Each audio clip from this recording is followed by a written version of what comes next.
Isasagawa na rin ng Senado ang pagdinig kaugnay sa mga aligasyon kay Kingdom of Jesus Christ leader Pastor Apollo Kibuloy. Ibinahagi naman ni Senator Risa Ontiveros ang ilan sa mga posibleng itanong nila kay Kibuloy. Yan ang ulat ni Daniel Manalastas. Itatakda na sa Senado ang kasunod na pagdinig hinggil sa mga alegasyon kay Pastor Apollo Kibuloy. Paglalahad yan ni Senator Risa Ontiveros na naunguna rin sa investigasyon. Oras na maitakda ang petsa ng pagdinig, susulat na raw si Ontiveros sa korte para masigurong dadalo rin ang religious leader. Sa mga nakalipas sa pagdinig, lumabas ang mababigat na alegasyon kay Kibuloy katulad na lang ng pang-aabuso.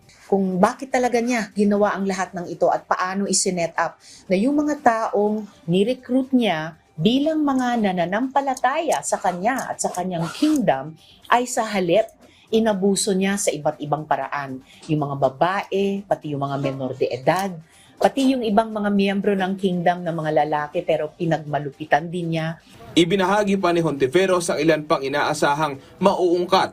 Pinilit niyang maglimos para pala sustentuhan lang yung kanyang marangyang pamumuhay, yung mga effectively human trafficking niya sa iba't ibang bahagi ng Pilipinas at pati sa ibang mga bansa para ituloy din yung kanyang mga illegal activities.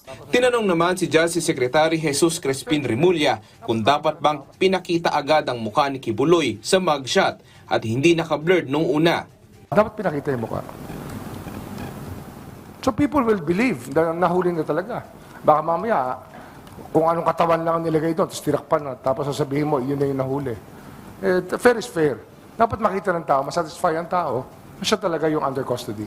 At kung tatanungin ng DOJ, mas pabor sila na sa PNP Custodial Center idetine si Kibuloy. Let's say, for example, in Camp Crame, where they can ensure his attendance in all of these jurisdictions. So we are beginning discussions with our prosecutors to suggest that and recommend that to the court para hindi naman mahirapan.